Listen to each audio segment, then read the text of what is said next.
Welcome to the Airline Weekly Lounge. I'm your host, Edward Russell, and I'm joined by my co-host, Jay Shabat, to discuss the state of the industry and Air Arabia's impressive second quarter results. Enjoy.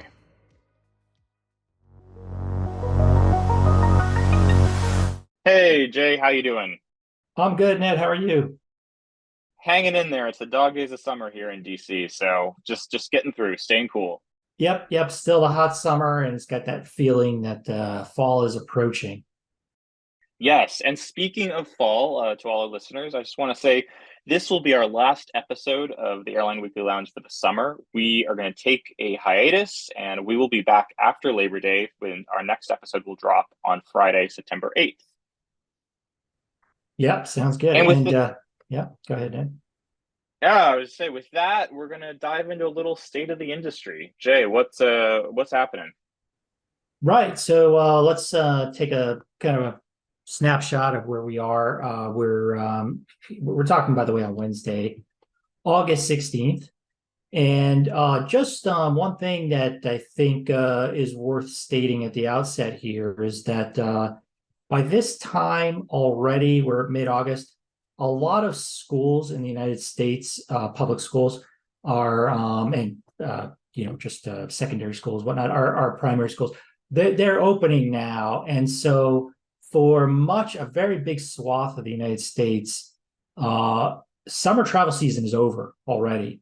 Now, it's not true in the Yes. Northeast, where Ned and I are. The schools generally start after Labor Day, but yeah, important to keep in mind. So, if you're an airline with a lot of Sunbelt activity, for example, let's your summer's done now. You're kind of getting into that My fall friends travel in season. Atlanta went back to school at the beginning of the beginning of August, and were they're from the Northeast, and they were a bit shocked by it. But yep, Beginning back of in school. August. Wow.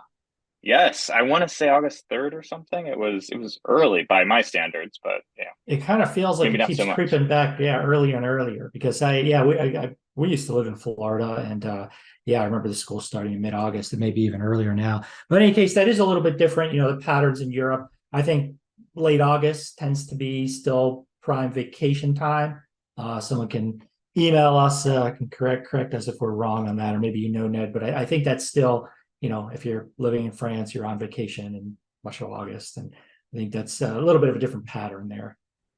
Yes, but what does that say about demand? What are you seeing, Jay? Yeah, so sorry for that sort of long-winded intro on vacation patterns, but yeah, it does feel like the narrative about the airline industry and its this the its condition is changing somewhat, getting a little bit slightly more pessimistic, I think. And I think there's no doubt that most carriers around the world had a fantastic spring, which we can see from the second quarter results. Pretty much every airline in the world made money in the second quarter. You can count on one hand the number of airlines that didn't. I mean, the publicly traded ones, major ones anyway. And I think that's going to be true, certainly, of most of the third quarter. Anyway, we're not quite done with the third quarter, but July and August were really, really strong months, I think, around the world in very general terms. And that was especially true on international, long haul international, transatlantic, et cetera.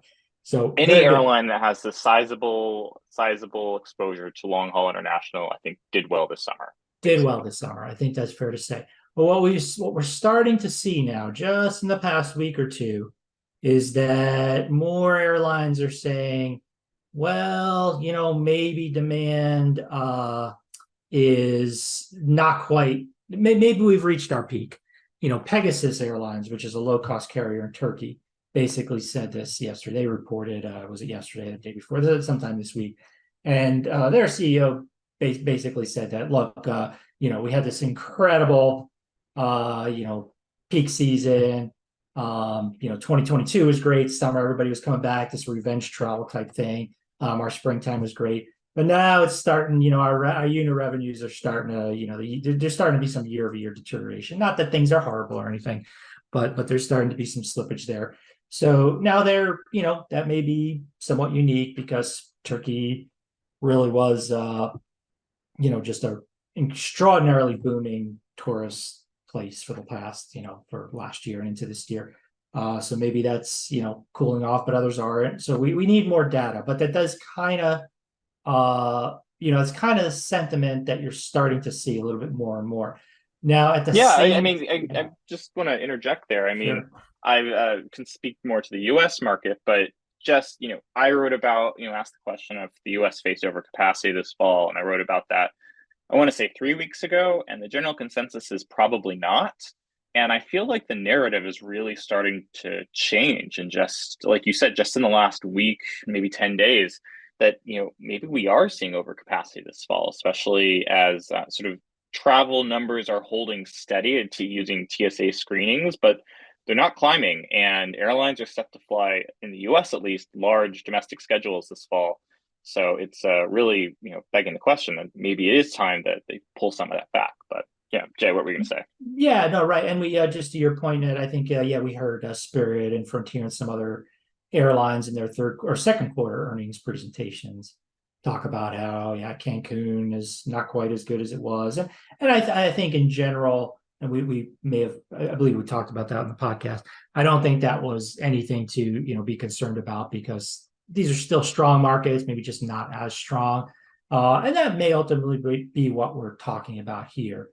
But there's that. There's the demand stuff. It'd be very interesting, by the way. The next time U.S. Airlines will speak publicly, formally to investors will probably be in September. There'll probably be some investor conferences on Wall Street and whatnot, and it'll be very We always interesting. have a round of investor conferences, and then there's also the U.S. Chamber Summit, which is happening I believe the week after, not 2 weeks after Labor Day. So we'll get some updated data points then. That's for sure. Yeah, that'll be very interesting to just hear the sentiment at that point. And then we'll be, we'll be in the thick of the fall season, the autumn season, which is off peak in most markets around the world. So that'll be very telling.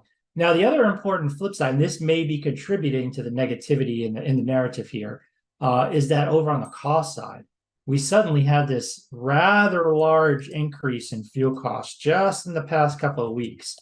And and people there's all the airlines that are reporting their second quarter results, the ones that went early didn't talk about it, but if you hear any airline that's been talking just in the past week or two, they're all mentioning that okay, this fuel thing is starting to get uncomfortable.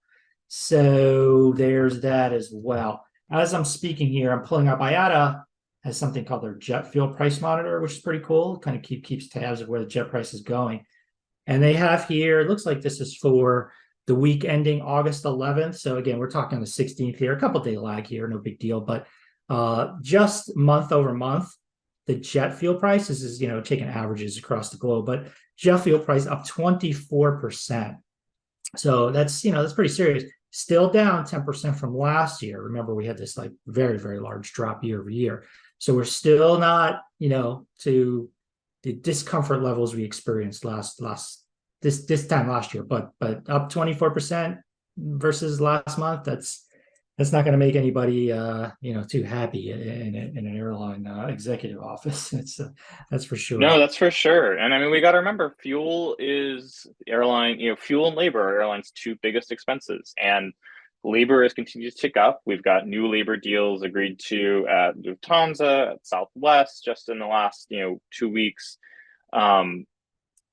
Fuel going up is only going to add pressure to potentially do that capacity discipline that used to be such a buzzword in the industry this fall and into 2024. For Yeah, sure. yeah. So we have the just to summarize here, we have a demand picture that's becoming perhaps somewhat more pessimistic. Still, it's still a lot of gray area there. We have a cost picture that's becoming, pretty unequivocally more pessimistic because of what's happening with fuel. And then, we do still have a supply side situation that is favorable to yields in the sense that it's we know about how airplanes aren't arriving on time and there are too few air traffic controllers and not enough space at airports. We've talked about that kind of ad nauseum. That no change there, so that presents a kind of puts a floor on how far yields can fall. So perhaps airlines can take a little comfort in that. As frustrating as those infrastructure supply side shortages are. For sure. And like I said, I mean, airlines need to recoup the costs that they've, incurred, those new labor contracts. And that's why I say capacity discipline, because if there's one way airlines can boost yields when demand is, holding steady and not climbing, it's pull back on that capacity growth. And so that's an easy lever that they can pull if they need to. But we shall see. Maybe business travel will come roaring back this fall, and we'll get out of this plateau of 70 to 80% managed corporates. But Yeah. I kind of doubt that's going to happen. So we'll see. Yeah, we'll see. And I mean, yeah, that's an important point to bring up. We don't, that's another big wild card is, where does corporate travel go from here? And a lot of airlines have said that, well, it's, when people go back to the office, then there'll be more people traveling for business. But are people going back to the office? I don't know. Maybe in some industries, yes. In some places, yes. Others, no. We did. I mean, Brazil, I may have mentioned this on last podcast. I can't remember. But Brazil, what is it? Azul said that they're now at 100% of corporate volumes in Brazil. Now that's certainly not the case in the U.S. So that could be just a unique example there. I think was it Lufthansa? Maybe somebody in Europe said that it's only still 70-80%. So it may differ by place. But For sure, for sure. but if it And yeah if like it you said, comes I back, think the Cathay, like other markets, are different than the U.S. And I think Qantas has said domestic Australia is pretty much recovered. So yeah, the right, yeah, different no, markets, different dynamics. right, and the Cathay example is a good one, and that's they also have unique circumstances because I think they're they're sending a lot of business traffic into China because China just doesn't have the direct capacity anymore. So unique circumstance there.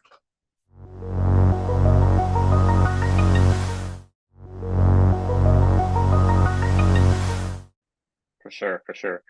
Well, with that, we'll take a quick break, and we're going to talk about Air Arabia in the Middle East when we come back. Jay, tell us about Air Arabia. They had some pretty spectacular second quarter results that you just wrote about on Airline Weekly.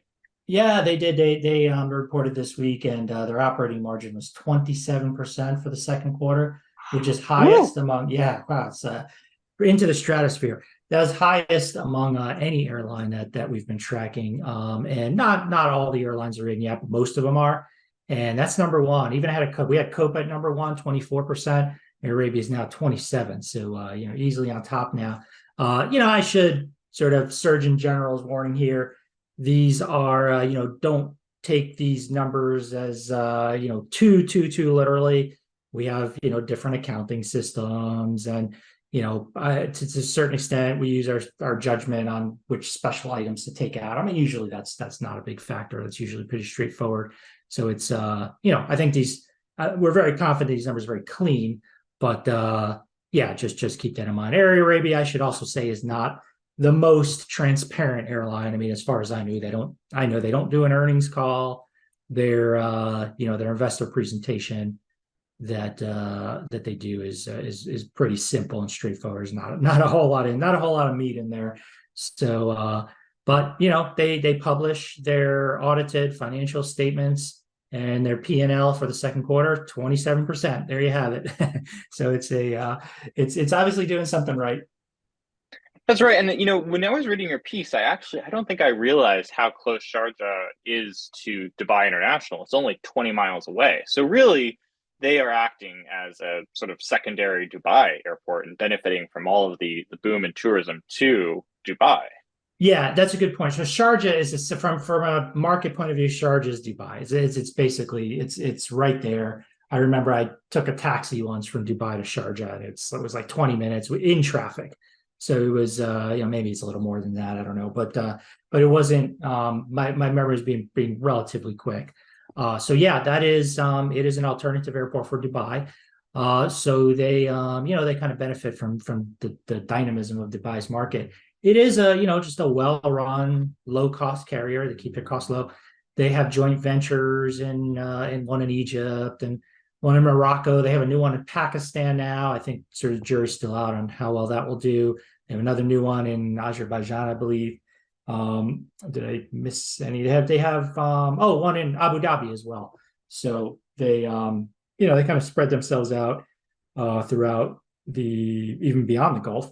And their home base Sharjah is kind of where most of their where most of the action is, and a lot of business to the Indian subcontinent. So they, probably one of I would say the biggest segment of business is moving, migrant workers and family visit type traffic, price sensitive type traffic, in and out of the Indian subcontinent into Dubai, and they'll take connections as well into elsewhere in the network in the Gulf. And So it's not just India. One thing you highlighted was they've started Bangkok and Kuala Lumpur flights to Sharjah on A321 LRs, and I was telling you, count me out on that. I don't mind long haul narrow bodies, but I do not want to do a high density budget narrow body on a 6 to 7 hour flight. That's for sure. right, they're stretching themselves to into kind of deeper into the ASEAN region and Africa and even into Europe with their LRs. They're going to have the XLRs too. So Ned, you might have the opportunity to take an even longer trip with them. And Count on me their out. Count me out. XLRs. No, But they're yeah, but not. Air Arabia is an interesting. Oh, go ahead, Ned. No, I'm sorry. Go ahead. No, I was just saying. I mean, it's a good story at Air Arabia, but the larger story there is just sort of the boom of leisure travel to the Gulf, and you outline this in your story. They've got Wizz Air is growing. There's Fly a deal in Saudi Arabia. Riyadh Air plans to launch in Saudi Arabia. Um, Fly Dubai is competing. So it's all Yep. kinds of airlines. There's a Jazeera in Kuwait. Like there is a lot of low cost competition in the Gulf and rapidly growing low cost competition. So it's an interesting story. Right. And you always wonder, how much can these markets absorb? I mean, traditionally they've been pretty good about absorbing them. They are great aviation markets because of, like we said, all the migrant traffic, because of the geography. I mean, those narrow bodies that Air Arabia flies, even forget about the LRs, even the standard Airbus narrow bodies can, I mean, from Sharjah, Dubai, you can hit on a lot of, just a lot of population centers. So there's that, and there's no train competition in that area, and there's lots of tourism. These are growing economies. So there's oil. There's a lot of stuff going on that drives air traffic. So it can absorb a lot of capacity. I mean, at some point, maybe too much. You get to a point where it's too much, but we don't really know when that point is. One interesting thing that's happening now, and I suspect, and again, to repeat, they're not super transparent here, so I don't know this for a fact, but I suspect highly that one reason for their extraordinary Q2 operating margin was just so many Russians now that are not able to visit Europe or transit through Europe. They're going to places like Turkey and Thailand and Dubai, and Air Arabia is absolutely picking that up. They actually just added three more routes to Russia, just I believe in the past year. They've been flying to Moscow for a long time, so I suspect they're getting really good profits on those routes.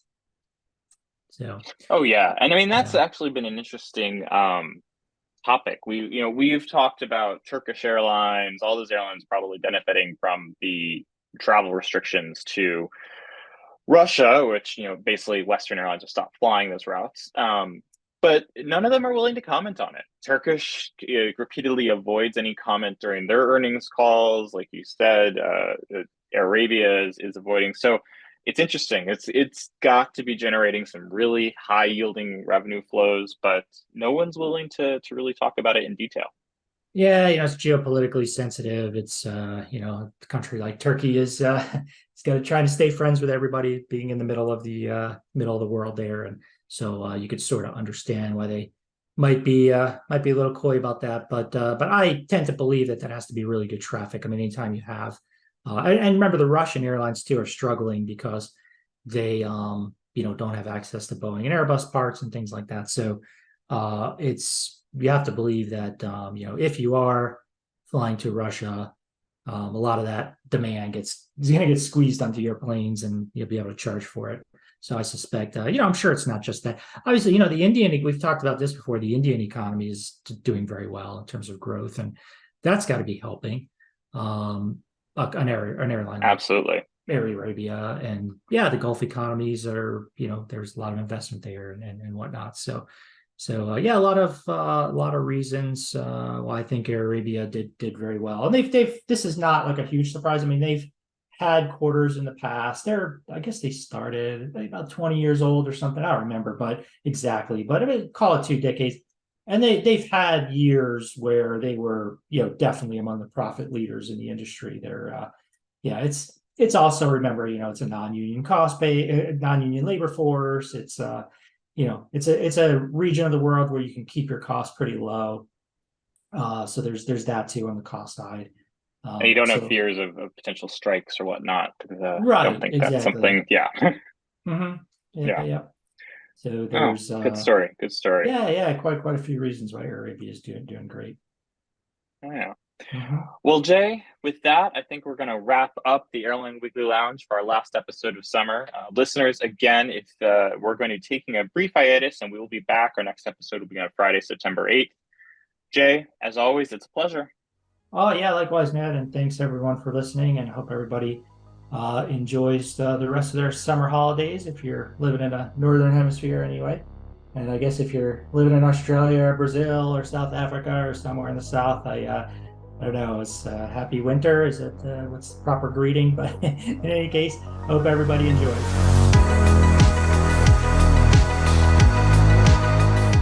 Thank you for joining us for this week's episode of the Airline Weekly Lounge podcast. Check out airlineweekly.com for a new issue every Monday and updates on the latest airline news throughout the week.